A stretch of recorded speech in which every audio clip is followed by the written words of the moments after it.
effort this morning from Dubai Police B team, and they are closely followed by the Kenyan police team. They crossed the line 2 minutes 13.98, and again no penalties, pushing the Orlando Police Department, that have led the way for most of the morning, into third. Next, it's the turn of the Rwandans.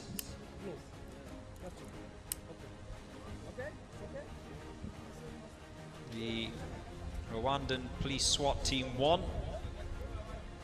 They are next to take on this challenge.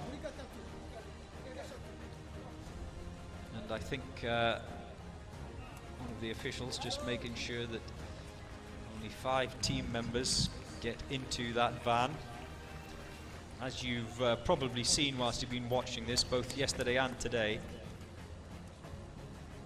each team has advisors, coaches. We saw an advisor, team member if you like, coach at the top of the sniper tower yesterday,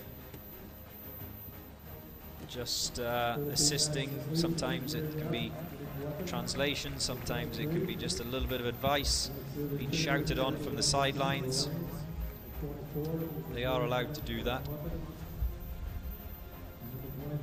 Not that I imagine they can hear much whilst the bullets are flying and the noise, and the shouting. The Rwandan team eager to go, but I think that the starter judge, as we've seen all morning, will get them to just push back inside that van. Here we go. He's going to tell them to get back inside.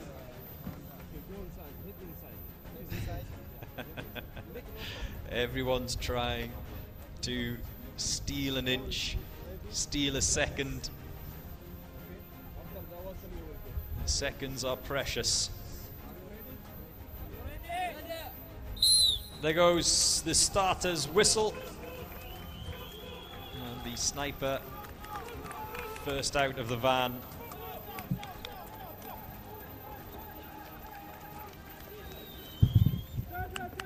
It's a quick sprint to the tailgate of the SUV to retrieve his rifle.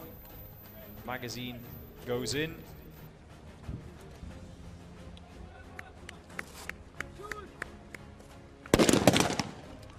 The first shot is fired, which means that the gas gun man can fire his first round.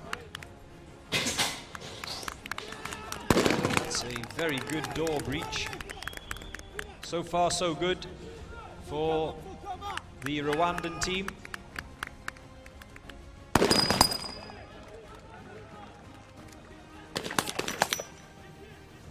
You've noticed probably this morning, most of the team members and most of the teams in this submachine gun section have opted to stand. There have, however, been 1 or 2 members, as you can see on the left of your screen, who prefer the kneeling position for this part of the course. The sniper, remember, on this challenge, this day 2 challenge, he must operate in all 3 positions. 2 shots lying down, 1 shot kneeling, and the 4th and final of the sniper rifle shot standing up. There's a bullet just jammed in that chamber, so a reset is required.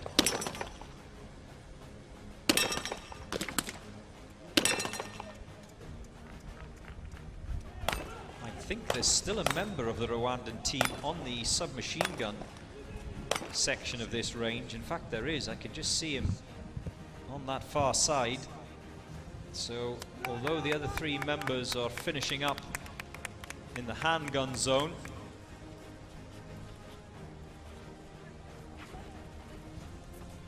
that's one deadweight dummy being dragged across the line.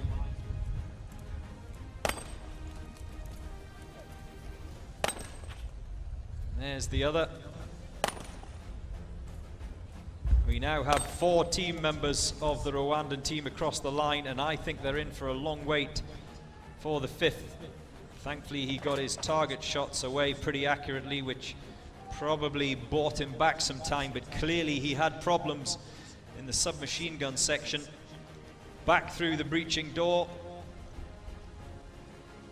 through the blue box, which is important, and sprinting towards that finish line. And that little delay puts the Rwandan team over the 3-minute mark. 3 minutes 07.14 for SWAT Team 1 of Rwanda. I want to give them a round of applause myself. We're into the final 10 teams to take on today's challenge. And this is the Rwandan Team 1.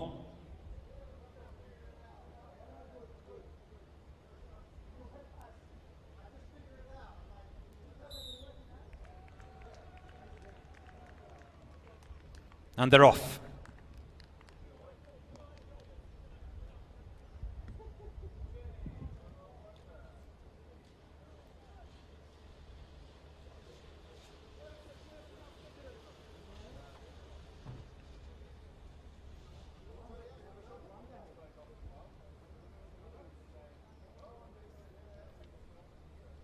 Now, their own personal competition will be with their compatriots from Rwanda.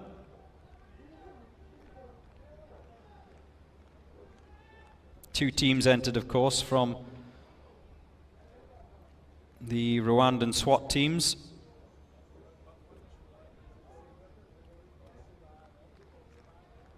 Team 1 and Team 2. Team 2 finished their attempt at the course earlier on this morning in 4 minutes 29. That was their clock time.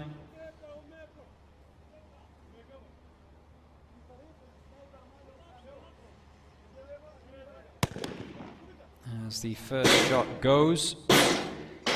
But it's worth pointing out that the Team 2 from Rwanda, even though they finished this course in a very respectable 4:29, they picked up over 9.5 minutes of time penalties, primarily for targets missed. So, can Team 1 from Rwanda beat their colleagues, not just in clock time, but in penalties?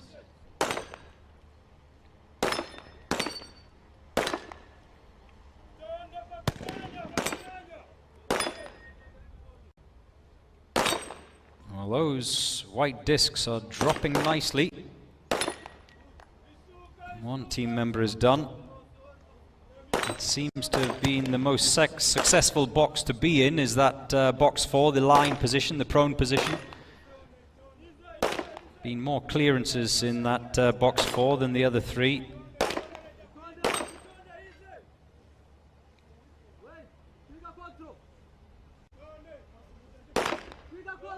Another clearance, box 1. And this looks good. This looks good from the SWAT Team 1 of Rwanda.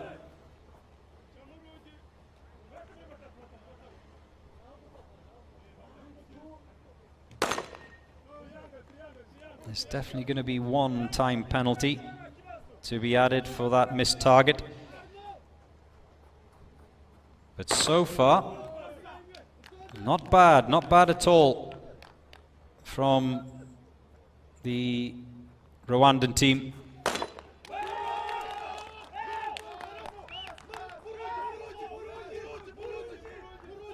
They are very quick back over the wood wall. And here comes the 5th and final team member.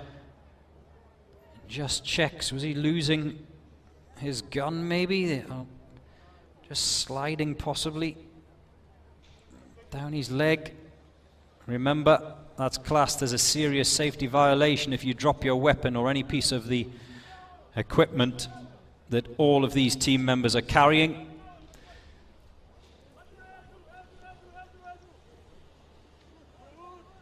That looks quick as well. This is looking good.